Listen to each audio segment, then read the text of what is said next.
siya yung nanawagan na ang lahat ng mga pulis at sundalo ay sumurrender sa local government na naka-unload ang mga baril, naka-point downwards at iabandona na ang trabahong inuutos ko at ginagawa namin.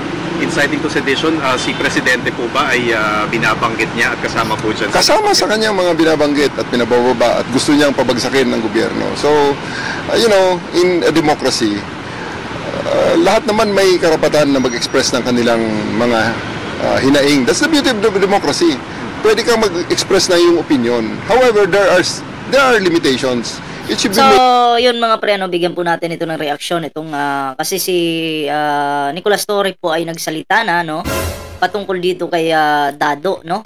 Kasi kinasuhan po ng sedisyon itong si Dado. Oo. Diba? Oo, nanggugulo po kasi sa gobyerno ito si Dado at gustong pabagsakin yung ating gobyerno. At marami pa po siyang mini-mention na pangalan, no? And then, pati yung ating yung buhay ng ating mahal na Pangulo ay pinagbabantaan. Ngunit ano nga ba yung sedisyon? Ayon po dito kay Attorney Claire Castro, basahin po natin. Ang sedisyon kasi, ito yung action na mayroong public uprising, mayroon ding pag-aalsa. Yun.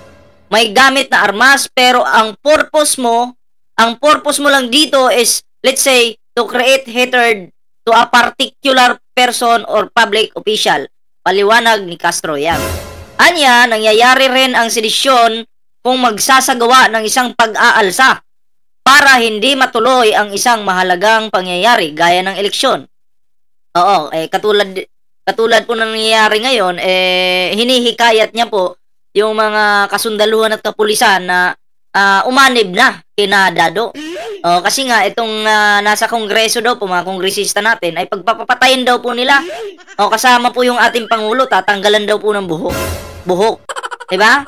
So, kaya po, nakasuhan itong si Dado.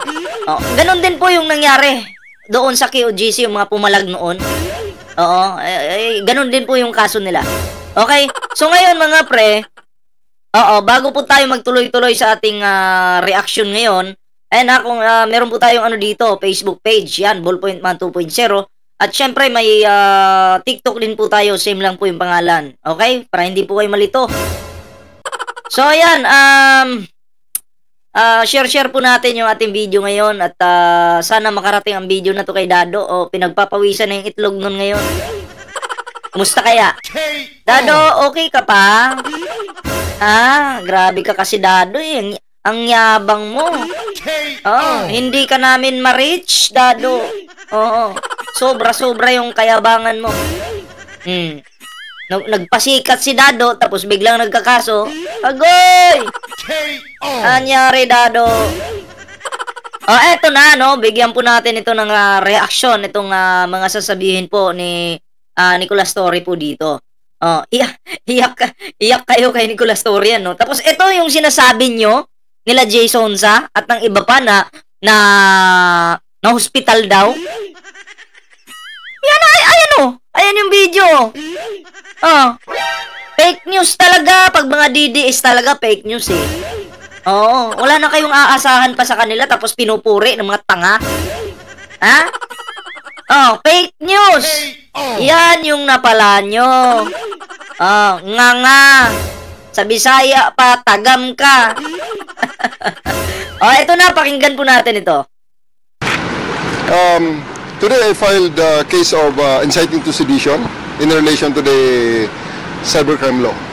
Versus kanino po? Versus kay Clemente Enrique alias Captain Dado, more popularly known as Captain Dado. Sunog si Dado. Dado, anong gagawin mo ngayon? Pagbabantaan mo si Nicolas Torre na papatayin mo. Subukan mo nga.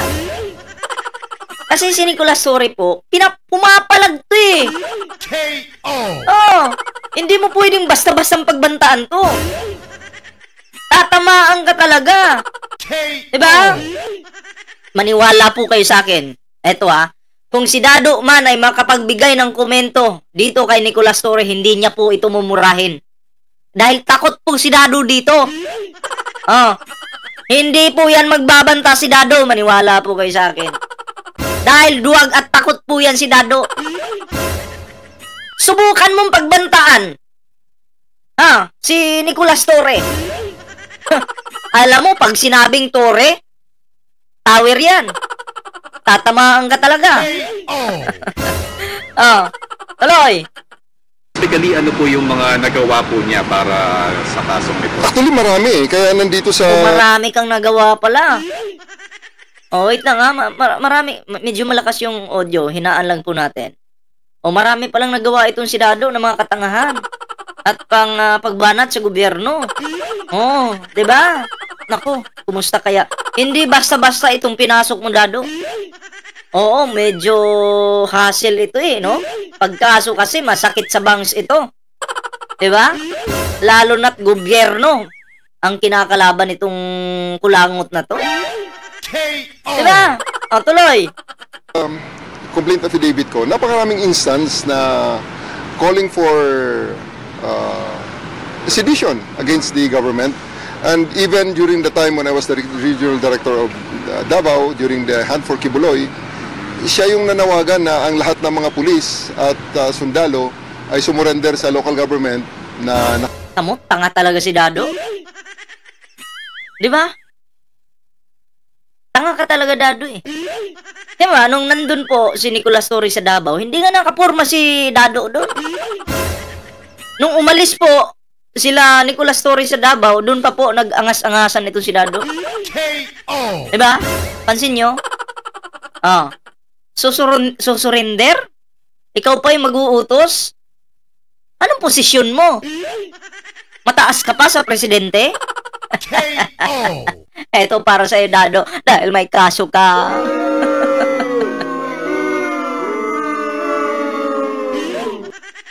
Oy, wag nyo nga aasarin si Dado, kawawa naman. Abang tumatay yun ngayon, umiiyak yun. Pasintabi po sa mga kumakain dyan, Naka-unload ang mga baril, naka-point downwards at i-abandona na ang trabahong inuutos ko at ginagawa namin. Inciting to sedition, si Presidente po ba ay binabanggit niya at kasama po dyan? Kasama sa kanyang mga binabanggit at pinabababa at gusto niyang pabagsakin ng gobyerno. So, maliwanag naman po eh. Gusto talaga niyang pabagsakin yung gobyerno. Sa hindi pa po nakakapanood sa mga live ni Dado, try niyong bisitahin minsan. Wala pong live niyan si Dado na hindi mainit yung ulo. Pero sa totoo lang, init-initan lang ng ulo kasi ganun yung labanan eh. Mukhang perang animal, mukhang barya. Parang alam mo ito si Dado, parang pakainin lang ito ng tinik eh. At isang asong ulol na utusan lang, 'di ba? Yan po si Dado. Trabaho niya ang bumanat sa gobyerno kasi may ganun.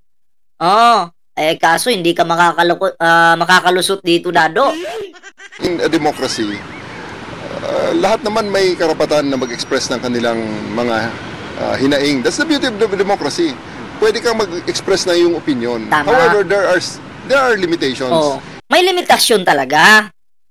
Huwag kang magbanta. Huwag kang magsabi, magkaisa tayo, susugurin natin yung Malacanang, last mo na lang ngayon, ngayong katapusan mo na ngayong January. Yung pala, si Dado pala yung magiging, matatapos ngayong January. Bakit po? Dahil nakasuhan eh. Baliktad pala. Matutulungan ka ba ng mga kapwa mo, tanga, Dado? Tanong ko lang. Matutulungan ka ba nun? Yung mga pinang-mention mong pangalan? Sasamahan ka ba nila sa kulungan pag nabulok ka na doon? Natural, hindi. Ano daw pake nila sa'yo? Importante na gamit ka nila. Ngayong may kaso ka na, ay bahala ka daw sa buhay mo. It should be made within the bounds of the law. Kaya, sa ngayon, ang response natin dyan sa ating mga nakikitang paglabag ay i-file ang kaso sa DOJ so that they will have their day in court. They can make their counter affidavit. They can give their counter affidavit sa ating DOJ at pag ma-resolve na at iangat sa korte sa paglilitis, they can have their day in court. Sir, as CIDG as an office or personal po ito filing? I'm representing myself in many instances at kasama rin ito sa aking pagiging chief ng CIDG. Okay, sir, just to elaborate, ano yung mga instances po, specific instances na sinabi, mga instances, occurrences nitong si Captain Dado? Yeah, napakarami. Gaya ng mga sinabi ko. Medyo Yeah, shocking. like, yung unang, isa sa mga instances na sinabi niya, yung iabando namin ang pag-implement ng warrant of arrest kay Kibuloy before. At ngayon naman, he is calling for the armed forces and the PNP to abandon this government and topple it, to withdraw the... Trapo kasi trapo ito si Dado eh. Akala kasi ni Dado, banat siya ng banat noon. Napansin ni Dado, parang ini-ignore siya ng gobyerno, hindi siya pinapansin. Ginanahan ngayon si Dado. Sabi niya, okay pala to ah. Kahit babuyin ko yung gobyernong ito, hindi pala ako kakasuhan. O di magpapakitang gilas ako, isasagad ko para malaki yung kita. Di sinagad niya. Hindi niya pala alam, nakaabang lang si Nicolas Torre. Siguro, sige, subukan mo pa. Sobrahan mo pa. Makakatikim ka ng kaso. Shoot sa banga si Dado. Nako, Dado, pag subukan mong pagbantaan si Nicolas Torre, may kalalagyan ka talaga. Baka madagdagan pa yung kaso mo. Nako. Yan yung wag na wag mong gagawin. Maawa ka sa sarili mo. Tiguang na ka ba? I'm sure yung tuhod mo ngayon ningkurog na. O nanginginig yung tuhod mo ngayon. Ako, Dado. Which is foul naman yan. Hindi naman yan tama. Yung identity ng tao, have you identified where he is? Hindi Paano yung process na, sir? Well, may mga identity, may mga known addresses na kaming nakuha. Sinahit na namin sa kanyang sa complaint against him. Okay. At tingnan na lang natin pag nagsabit siya ng counter affidavit ko, anong gagamitin niya. Sir, for the record lang, anong yung YouTube account yung tinitingnan ninyo? Actually, maraming YouTube account ang ginagamit niya. At may mga sa akin naman, ang nakikita ko, isa lang yung YouTube channel niya. Yun yung Pinoy Survivor. Kaya nga lang minsan, kaya siguro nasabi ni Nicolas Torre na maraming YouTube or maraming account kasi nga yung video ni Dado is nire-re-upload ng iba. Minsan nandun sa TikTok, sa Facebook, sa YouTube, nire-re-upload po nila. Kaya kumalat. 'Di ba? Nung kumalat, tuwan-tuwa yung mga DDS. Yes, tama lang yan, Dado, sabi nila. Nung kumalat, ayun, sapol, ang bilis. Ang bilis ng karma. Ngayon, yung mga DDS na tuwan-tuwa kay Dado, kaya nyo bang tulungan si Dado? Kaya nyo bang isave si Dado? Ha? Sige, pagtanggol nyo. Pag nakulong si Dado, hugutin nyo sa kulungan. Or di kaya, pag nalabasan si Dado ng warrant of arrest, in case lang na malabasan, kayo muna yung maunang humarang. Baka mamaya, isa kayo sa wala. Puro lang kayo salita. Tapang-tapangan dyan. share at mga nag-host din ng kanyang vlog. So yung sharing at yung mga nag-reshare, sabit yun, hindi po na. Tinitingnan natin dahil tinitingnan natin, aralan natin, may DC-20 pa naman. Yes, yung mga mag-share, kasama talaga yon. Lalo na kung ang komento mo, magbibigay ka pa ng komento tapos anti-government ka pa, sapul ka talaga doon. Diba? Yun po yun. Pag paninira, pag-atake sa gobyerno, sapul ka talaga. Diba? Katulad yung may kilala akong nag-share sa Facebook. Nakilala ko pa mismo, humanda ka, ipapasa ko yung mga yung mga sinishare niyong mga ano diyan, mga ka-fake newsan. Ha? Oo, ikaw. Nanonood ka sa akin, humanda ka. Magbura ka na hanggang maaga pa. Dahil kagabi ko pa na screenshot lahat. Pati link. Ay burahin mo na. Kawawa ka, damay ka sa kaso. K.O. case build-up naman sa ibang mga sites na yun, na ibang mayari. So parang warning, sir, na Hindi naman warning. They can do it. Hindi natin nire-repress, hindi natin dinidiscourage, hindi natin sinusuppress ang pag-express ng opinion kahit kontra pa yan sa posisyon ng gobyerno. Yeah, okay lang naman. Kung kontra sa posisyon ng gobyerno, wag lang po yung paninira. Dapat nagpupukus lang sila sa issue. 'Di ba? Ganun lang dapat. Wala akong problema dun eh. Pero yung dadagdagan mo ng pagbabanta, pagpatay, pananakot, pag-aalsa, ibang usapan yan. Ang sinasabi lang natin is that it should be done within the bounds of the law. So yung pagiging ano ba niya, dating sundalo, may factor din ba yun? Kasi you could have just dismissed his statements, pero yun nga, malaki ba yung Mabigat ba yun? Mas influensya rin mabigat. niya? Ewan ko, may pensyon ba si Dado sa pagiging sundalo niya? Kasi kung may pensyon naman siya at lumalabag siya sa batas, kinakalaban niya yung gobyerno, I think pwedeng matanggalan yan si Dado ng pensyon, di ba? Sino ba lawyer dyan? Mag-comment nga po kayo. Kasi alam ko naman na grabe no yung pagbanat ni Dado at pagbabanta sa gobyerno. May mga patay-patay pang nalalaman. Oh, ano sa tingin nyo? Sino ba yung mga lawyer dyan? Pa-comment nga po para mabasa po natin. Bigat ba yung ganong posisyon? Well, una, hindi naman natin tinitingnan sana ang pagiging sundalo niya. Pero siya mismo ang nagsasabi. Nagbe-beret pa nga yan habang nagsasalita eh. So I just don't know if that unit who owns the beret will actually sanction what he is doing. So kaya nadadamay talaga. Inevitable na madadamay yung dati niyang unit yan. establish yun, sir, na talagang sundalo pa. Yeah, dati sundalo. And sinasabi niya na retired siya, although na-find out natin na nag-resign. Nag-resign! Sinungaling ka pala, Dado! Magkaiba yung resign sa retired, di ba? Kasi pag nag-resign ka, ikaw mismo nag-decide, teka lang, ayoko na magtrabaho, resign muna ako. Yung retired kasi, pag umabot ka na sa edad na yan, pwede na yun. Yun yung tinatawag na retired. Diba? Lamian mo, sampalo ng utok na yung Dado ba? Ganun ba, oh? Lami kayo.